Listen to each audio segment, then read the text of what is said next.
Hey guys, welcome back to Aussie Thrifters. My name is Brad. And I am Jazz. And we put out 2 videos every week showing you how you can make some money on eBay, so make sure you hit that subscribe button so you stay updated to what we're putting out.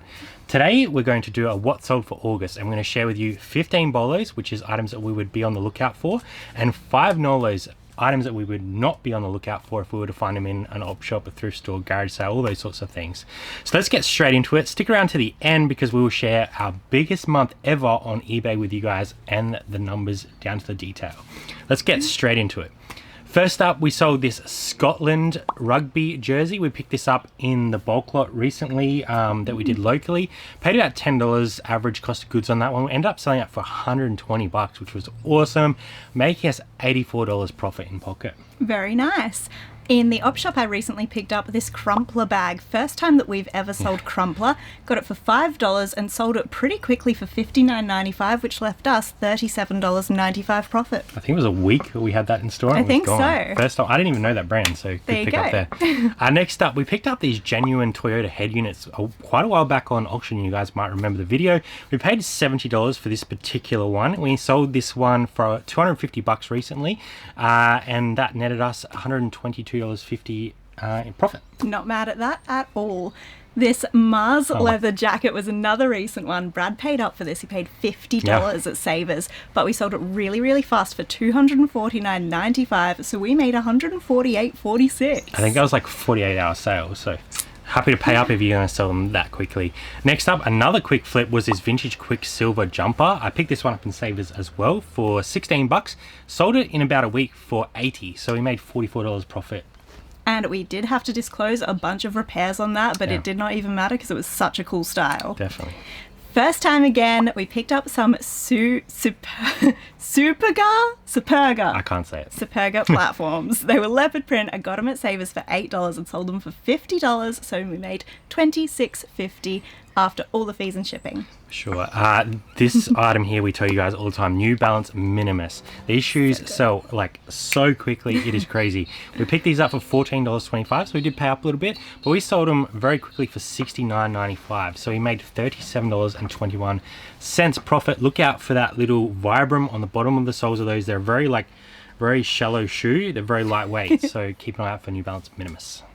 Another pair of shoes picked up in the op shop was this pair of Ariat women's hiking boots, and they were $4. It had it written on the sole, cleaned that up and sold them for $85. So we made $60.25 on that pair. $85 on a pair of Ariat is very good, and pay $4 for it. I can't complain with that. Very happy. You picked up this Nigella DVD set quite a while ago. It was sealed and new. We did price it very high because there was comps like all over the shop. There was some that had sold for like 40. There's some that apparently had sold for like a couple hundred. So Jazz ended up listing these up for $129. I think we ended up selling it for. We paid $10 originally, making us $91.65. I would say that was worth the wait. People love Nigella apparently. Another brilliant DVD box set was The Bill. Keep an eye out for this. We picked this one up in auction in a bulk lot, and all the DVDs we bought in that big lot worked out to $1.25 each. We sold this one for $149. It was new and sealed, which definitely helps. We made $117.40 on that one. Love The Bill. Keep an eye out for that one. Always does very well. Next up, Jazzy picked up these Black Milk Disco dot leggings, and they were new. They're like a pink color. They're crazy. $4.80 paid. I think we averaged the cost of goods out on that buy, and we sold them for $6 plus post because they went overseas. So we ended up making $46.20 pretty quickly, about 2-week turnaround on those. It was such a good price on those because we had 20% off at Goodwill. Oh, that's right. Yeah. We sold this pair of Birkenstock clog sandals. We got them at a garage sale for $10. We sold them pretty quickly for $64.95 and made $37.21, and they had such a cool pattern on them. Love the Birkenstocks. We sold these TNA impact figures from 2005. They were in the boxes, but the boxes were all ratty. They had literally been sitting in the shed for like probably over a year. We used to take them down to the markets and people weren't buying them, so I was like, I'm just going to chuck them up. I put $55 on them, so my original cost of goods is like $0 at this point because we sold so much from that original haul. 55 sold and made $31.73. And just disclosed that those boxes did not look very good. We also sold this Pokemon Stadium. Yeah. They're like 3Ds. Yeah. They're like a folder of the little... Look. You can look at the picture. I don't know my Pokemon. But we paid $5 for this and we put it on auction. And luckily, the person who won the auction paid, which is lovely. We always appreciate that. They paid $58 and we made $29.30. Yeah, so those like the ones you used to get in like the little chip packets, I think. Similar to Tarzo's, but they were like, 3D holographs. Totally like Tarzo's. This one is insane and I still don't really actually believe it. So you guys have probably followed the journey now and realized that we picked up those TMNT Fast Forward DVDs.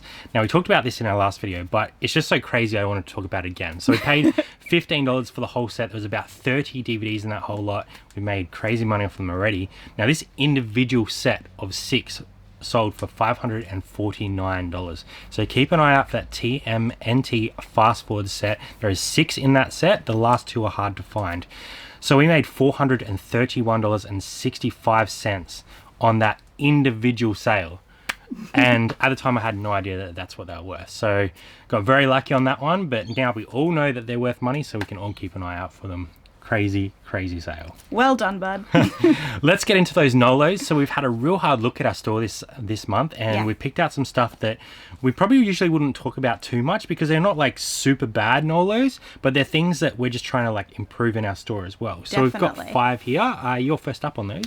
We know that we love to sell RM Williams, a fantastic brand and usually really good money. This particular pair of jeans that we got for $3 was hemmed though, and that makes it a little bit trickier to sell because the length on the tag doesn't match the actual length, so we have to disclose that, and it just takes a little bit longer. So we did sell these ones for $25 and we made $10.25, and it's okay to pick up things that are hemmed, but we are going to try to avoid it if we can. Yeah, so we must have missed that when we were picking them up. Usually we'd be selling jeans like that for like $49, so we pretty much got half the original price that we would be asking, but it's gone. We made a little bit of profit and we know that for ongoing. This was a force pack rumble pack for N64, so it's like a third-party rumble pack. We paid $4 in that huge bulk lot that we picked up. We ended up selling this for $13 plus post, I think it was, making us $7.05, but it took longer than we would like to. If we were to see that out, we just wouldn't bother picking it up because with these like lower value items, you have to spend time actually listing them, putting in your item specifics, getting everything set up. So we want to be making sort of more to like $20 to $25 profit per item that we list, unless it's going to sell like instantly. So on the Nolo list. Definitely have to value our time, and if we do see a genuine Nintendo Rumble pack, we're grabbing that. That's a bit better. Another one is this Wiggles VHS. It was the Steve Irwin one, and some Wiggles do great. If you find the vintage cassette, look it up. You might be on the money. This is not one of them. We paid $1, sold it for $15.99, and we made $4.59. It's not one that we would grab again. Yeah. Ink, guys. Not all ink is made equal. This Epson 73 and yellow ink sold for $15. We did pay $1 originally, making us $3.75. But if you're going to pick up those sort of like colors, it's best to get them in like a set. Now we did have a set of this and it sold a lot better, and then we just had a secondary yellow, so we put it up. It's just not really worth picking them up individually like that unless you can bundle them up and make a bit more money. Agreed. Our last Nolo should have been an absolute killer. It was this Sanyo Walkman. It was in an open box, but it was still new. Everything was wrapped up. It was in its cardboard and its plastic, and we thought, you ripper. We paid $25 for it, and we sold it for $75, I think. $75. We were happy with that. Sent it off. We did not expect the customer to contact us and say that it didn't work at all. It wouldn't switch on. So in the future, we will absolutely still pick up a Sanyo Discman, especially if it looks new, but we will make sure that we are testing it even in that condition to make sure that it works. We just refunded this buyer because it's not worth us having an item not as described return, especially if it's not working, then it has no use for us anyway. So we made minus $39. Yeah, so we lost the investment in the item of $25 and the shipping as well. Yeah. So that's 100% my fault, and it's not really a Nolo, it's just it was a bad buy on our part because we did not test it thinking that it was brand new. So next time we would 100% be testing it. And a lot of those places have like return policies if the item doesn't work, if it's electronics. So yeah, should have done that. The good news is our customer was really happy that we were able to communicate and sort it out for her, and left us positive feedback and said to get in touch with her if we find one that is working. Yeah, for sure. So that is 15 bolos and 9 Nolos. Let's get into the monthly figures, which is probably what you guys are all here for anyway. We had a killer month month. Now, obviously, I went full time, like at the start of August, around the 6th, I think. We've been making sure we're listing 20 plus items every single day, new items in the store, ending and relisting or selling similar of old items to make sure we're getting the store ticking over, and it's really starting to pay off. Obviously, tax returns has probably helped this a little bit as well. People are shopping. But for the total month of August, we sold $27,919.38 worth of stuff, which is incredible. The last like 10 days, we've done over $1,000 every day, which has been awesome. It just shows how good it has been having Brad come on board, all hands on deck. The more work you put in, the more you get out. 100%. So we sold 463 items, which I think is probably our biggest like volume month as well. Yeah, I think it is. And our ASP was awesome at $60.30, so we're very happy with that. And that's the sort of thing that we're focusing on, is making sure we're listing high value items that are in demand. When we go out thrifting now, we're really only picking up stuff that we think we can flip for $50 or more, or if it's lower than that, like really quickly. So we're sort of focusing on making sure that the stock gets in and out very quickly, trying to clean up those old listings and keeping consistent in our store, which is helping us build those 90-day totals, which is awesome. So thank you for joining us for another episode. Make sure you let us know below what your BOLO and NOLO for the month of August was and how your sales have been. We always love to hear from you guys. Thanks for watching, and we'll see you next time on Aussie Thrifters. Bye for now. Bye. Hey guys, welcome back to Aussie Thrifters. Today we are going to be talking about that and 5 NOLOs.